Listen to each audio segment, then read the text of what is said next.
সিনেমায় হাতেখড়ি এবার স্বাধীনতা সংগ্রামী চরিত্রে তৃণমূলের রাজন্যা। জানুয়ারিতেই দেখা যাবে প্রেক্ষাগৃহে। সিনেমার জগৎ থেকে রাজনীতিতে আসার উদাহরণ রয়েছে ভুরি ভুরি। সায়নী ঘোষ থেকে সায়ন্তিকা বন্দ্যোপাধ্যায়, শ্রাবন্তী চট্টোপাধ্যায় থেকে মিমি চক্রবর্তী, টলিউডের প্রথম সারির অভিনেতা অভিনেত্রীরা ছুটে এসেছেন রাজনীতিতে সাধারণ মানুষের পাশে দাঁড়াতে। কিন্তু এবার যেন সমীকরণটা ঘুরে গেল। রাজনীতি থেকে সোজা ডাক পেয়ে গেলেন রূপলী পর্দার জগতে। তিনি আর কেউ নন, রাজন্যা হালদার।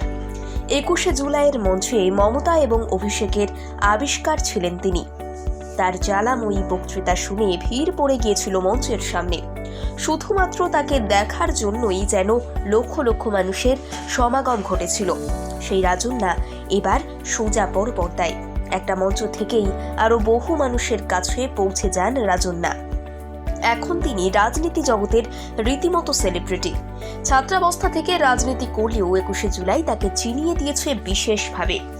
সোনারপুরের মেয়ে রাজন্যা, যাদবপুরের গবেষক ছাত্রী তিনি। রাজনীতি, পড়াশুনো, গানের মতন এবার তিনি হাত পাকাবেন সিনেমাতে। খুব তাড়াতাড়ি নাকি এই জনপ্রিয় নেত্রীকে অভিনেত্রী হিসেবে দেখা যাবে বড় পর্দাতে বাংলার মানুষের কাছে। প্রান্তিক চক্রবর্তী পরিচালিত 1945 বিহাইন্ড দ্য মাউন্টেন্স ছবিতে দেখা যাবে তাকে। অখ্যাত স্বাধীনতা সংগ্রামে গোধূলি তামামের জীবন অবলম্বনে তৈরি এই ছবি মুক্তি পাবে আগামী 26শে জানুয়ারি। আর নাম ভূমিকায় অভিনয় করছেন রাজন্যা। মূলত নেপালি এবং পাহাড়ি প্রেক্ষাপটে তৈরি হয়েছে এই সিনেমা। সমতলের মতন পাহাড়ের স্বাধীনতা আন্দোলনের যে বীজ রোপিত হয়েছে তাই দেখানো হবে, আভাস পাওয়া যাবে এই সিনেমাতে।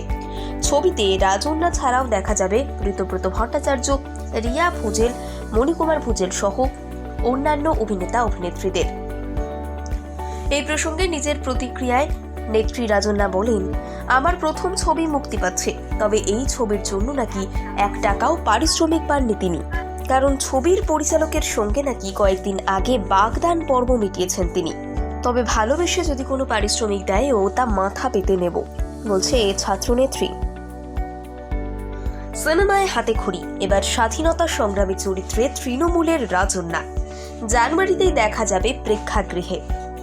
সিনেমার জগৎ থেকে রাজনীতিতে আসার উদাহরণ রয়েছে ভুরি ভুরি।